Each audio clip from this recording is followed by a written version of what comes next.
Hey everyone, welcome back to Local Living. I'm Anna and I'm joined by Sarah Rees. She's the director for the Cyber Workforce Academy. She's going to teach us a thing or two about technology. Of course, it's so important and so relevant in today's society. And so you're going to give us some tips and tricks, right? Absolutely, Christy. Well, let's talk about the Cyber Workforce Academy in general and what you guys do here. Sure. So the Cyber Workforce Academy really has two focuses. Part of that focus is the K-12 age range, and I'm really passionate about that. That's our teachers and our students, because we need to make sure that we have enough cybersecurity professionals in the workforce to actually make sure that we're secure. So getting kids interested in STEM, computer science, cybersecurity, that's really important. And so that's kind of part of what we do. And the other part is, after students have gone through their vocational training or their university schooling and they've graduated, they're in the workforce, well, you need to keep your skills fresh. Absolutely. Cybersecurity, it changes so much because the technology is evolving. So as that technology evolves, we need to update our skills. And so we provide training for professionals in the workforce to that end. Well, and it's so important that people have an understanding and are aware of different forms of attacks, whether it's, in their business or at their school. People are constantly using their smartphones and different technology, and having an understanding of them, I think, is so vital to keeping secure and safe. And so that's what we're going to talk about today, because there are so many smart technologies. You're moving into a home, you find the smart technology that comes with it, or maybe you're looking to implement it into your home. How do you feel about those things, and what are your thoughts? Well, smart home technology, it's fascinating and it's booming right now.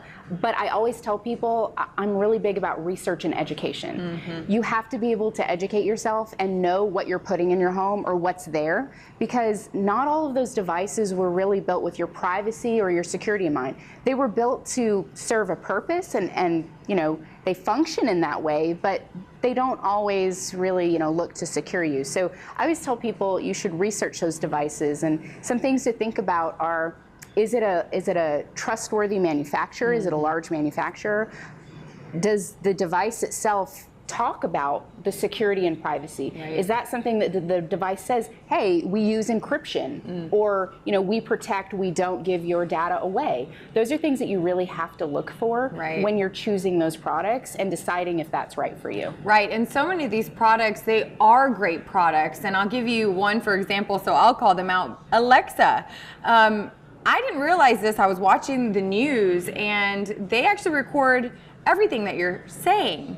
Why is that? Well, they record everything because that key, which, it might be OK Alexa or Hey Alexa, depending on how you set up your device, but it has to hear that key to know, oh, this is a request my user's making, but it has to listen all the time for the key. If it's not listening all the time and recording that, there's no way for it to know that you need it. Right, and so you may not have known that, but it does actually record everything where, it still can be safe, but now you have the choice because you know whether or not you want to unplug the device. And so what are some good tips for people that are looking, what types of devices would you recommend?